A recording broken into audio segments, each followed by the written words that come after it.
Joe. You know, last year, I told you if Joe became president, you would have one of your own in the White House. And here we are. You helped make this real. So thank you, NEA. I have never been more proud to call myself an educator. And I hope that as your First Lady, I will make you proud as well.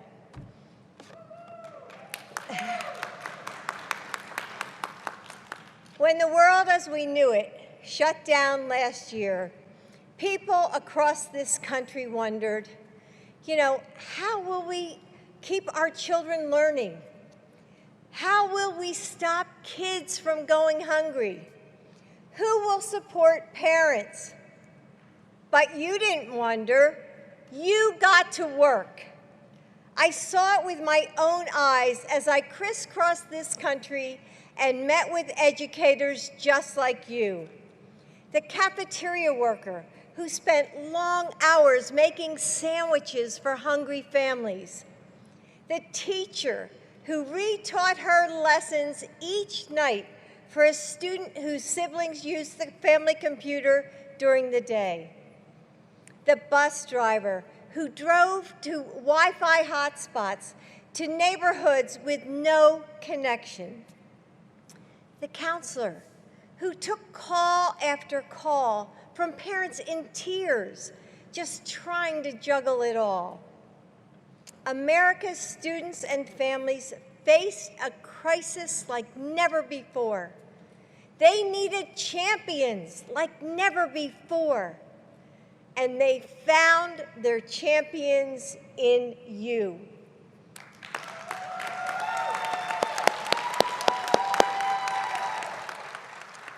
You pushed through the chaos and adapted overnight. You met families where they were and reimagined what a classroom could be. You spoke out for safely reopening schools and more student support. You carried families through the darkest year in modern history with patience, compassion, and care. And you did it all while you worried about your own family's health and education and safety. With all of my heart, and on behalf of millions of students and families, thank you for being the heroes we needed. Thank you for answering this call. And now, it's my great pleasure to introduce someone who makes us all proud, our union president, Becky Pringle.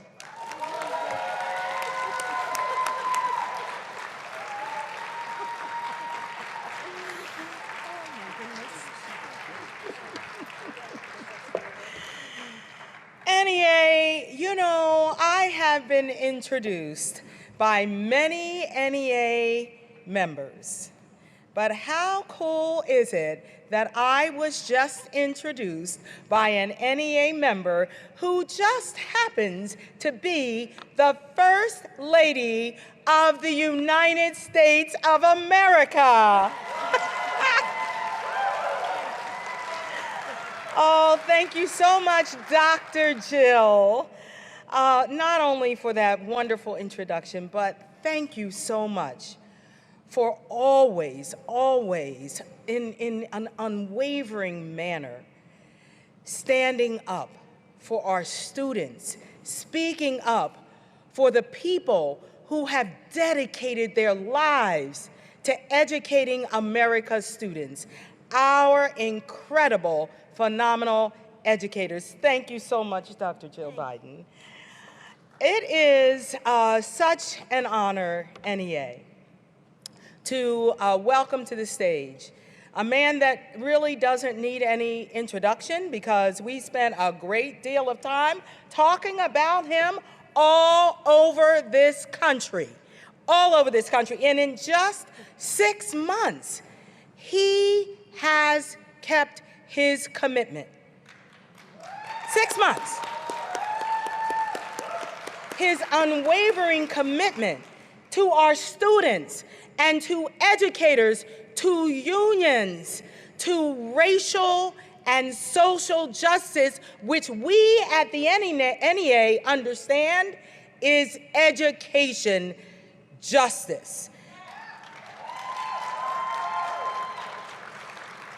President Biden has demonstrated his unwavering commitment to the shared values that we all hold dear: freedom and fairness, equity and equality. It gives me so much pleasure, and I am so very honored to welcome and introduce to you the President of these United States of America, President Joe Biden.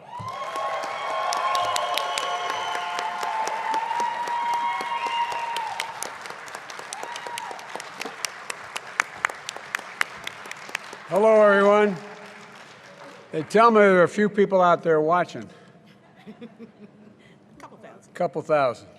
But look, before I begin my formal comments, as Jill and your president spoke, it reminded me of two things. One is that because of your help, because we were able to pass the American Rescue Plan, we were able to get millions of shots in people's arms and provide vaccines around the world and change the circumstances. So this week, this Friday, they announced the new employment figures. Another 800 and some thousand jobs created this week. We've now created more jobs since you got me sworn in than any president in American history in the same time frame. We are in a situation where we are doing things that I think are going to fundamentally change the trajectory of this country. I told you a long time ago, it's not just the NEA and unions, it's about building America from the middle up and the middle out, not trickling down. There's a lot we can do, a lot more we can do. And folks, you know, the projected growth rate before we started, I just was doing this earlier this morning, was to be half of what it is now. It's expected to be over 7.2%. The economy is going to grow this year. That means thousands and thousands and thousands and millions of jobs, and we're just getting started. So I want to thank you, Madam President, and congratulate you on your first representative assembly of the NEA. Thank you.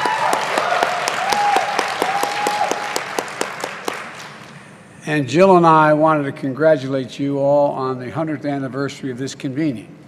And notwithstanding rumors, I was not at the first convening. The NEA is one of America's indispensable organizations. I'm not just saying that because the First Lady's a member. And by the way, I noticed that I knew what all you all were going through. Jill taught full-time this semester, full-time. I watched Jill getting ready to teach her classes and going back to school herself, learning how to work online and rapidly work online and to teach online. It gave me an appreciation firsthand that I thought I had, but I wouldn't have had had I not seen it. And then going out and teaching. She was working 4 or 5 hours a day getting ready to teach, putting her lesson plans together, a different way. And you all went through that. All of you went through that. And again, I'm not saying this because of something Jill, I would, in truth, if I didn't support the NEA, I'd be sleeping in the Lincoln bedroom alone. And that's not where we sleep. We don't sleep in the Lincoln bedroom. I'd be sent down to it. But, you know, look, as Jill always says, teaching is not what she does, it's who she is. It's who all of you are. Our children are the kite strings upon which our national ambitions are lifted aloft. And your profession helps them believe they can do anything. For that and so much more, we just wanted to thank you. Thank you all for what you do and what you continue to do. And President Pringle, you and I have something in common. We both took our current roles at a time of incredible challenge and incredible opportunity. Over the last year, the entire country has witnessed the extraordinary dedication and resolve of the NEA members, teachers, professionals, who had to be not just educators, but tech support, social workers, often while trying to take care of their own children. Other public employees who kept vital services up and running, saw the bus drivers dropping off meals instead of picking up kids. Support staff had to become sanitation experts, making sure school buildings were safe, and tech experts, making sure everyone could connect to the internet from home. You know, there's been so much heroic work to help children stay connected to school and to each other. The American people saw it, they get it, and they understand what you've been saying for years, that you are professionals, all of you, all of you. All of us have a responsibility to make sure that you have what you need to educate our children safely, equitably, and well. That's why I made it a priority to get educators vaccinated and reopen schools as quickly as possible. Nationwide, 84% of K-12 educators and school staff are fully vaccinated, and they were by the end of May. Even more have gotten the vaccine sense. But as I've said many times, it's not enough just to get back to normal. We have to build back better than ever, especially our education system. That's why the American Rescue Plan made such historic investments. It was $1.9 trillion, and people said we could never get it passed. With your help, we did, and we transformed the country, began to transform the country, providing funding for state and local governors and school districts to make sure schools were safe and to keep you on the job and in the classrooms. Funding for summer learning and tutoring programs and hiring nurses and counselors. Now we have an opportunity to make that game-changing investments for educators, students, and families and make it even better.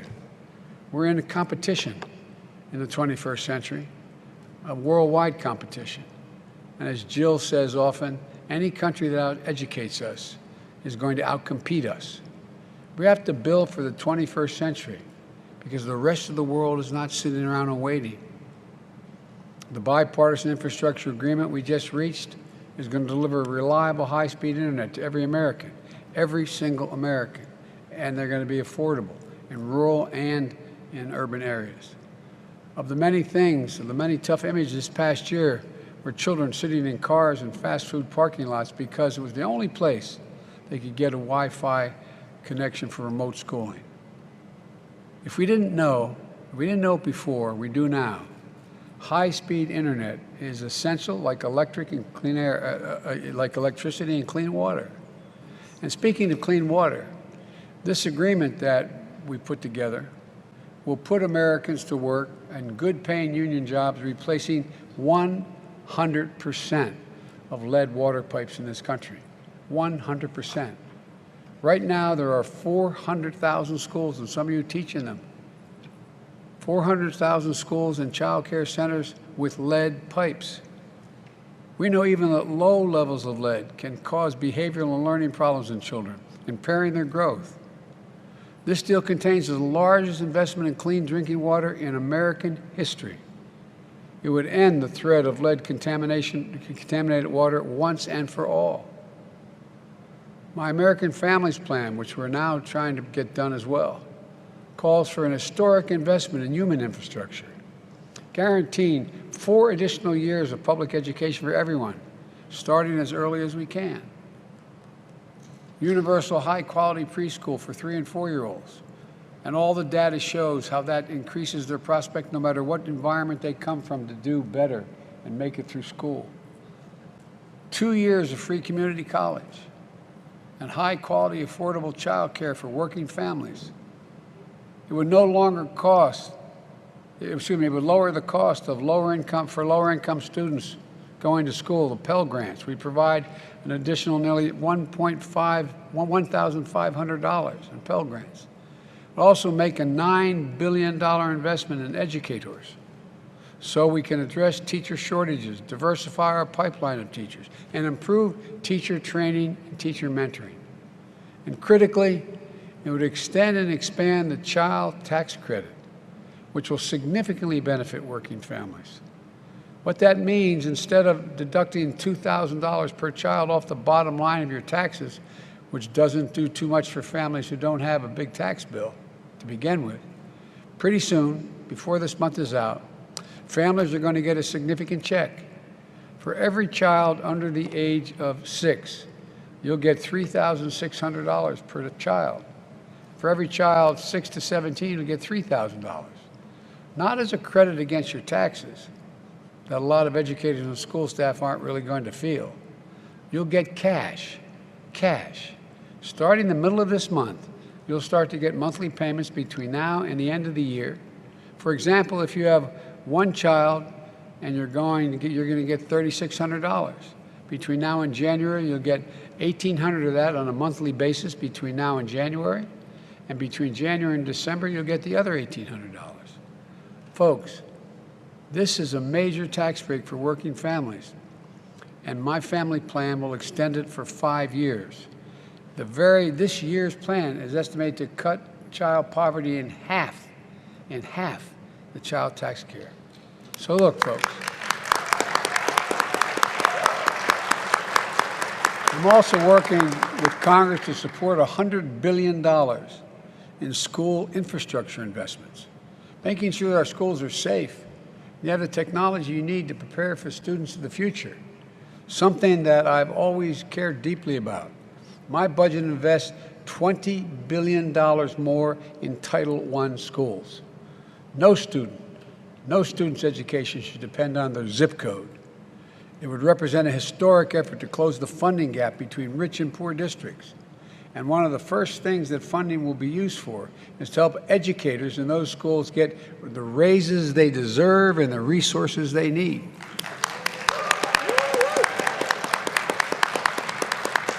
And by the way, if I note, this is not trying to be nice. This is absolutely necessary. Necessary if we're going to compete in the 21st century. Think about it. The idea that we have a large portion of our student population living in zip codes where they cannot afford the kind of education and can't pay the teachers enough in those schools to educate them, it makes no sense. People are going to benefit the most from this are corporate America and businesses because they're going to have better educated public, better educated students. Your union and teachers' protests across the country made it clear that you deserve more than praise. You deserve a raise, not just praise. And folks, every parent in this country who spent the last year helping educate their children at home understand you deserve a raise. They figured it out. No, I'm serious. Think about it. Think about it. It was the ultimate education of the public going through this pandemic. My budget would also allow us to invest more in counselors, social workers, community schools, nutrition support, and a whole lot more.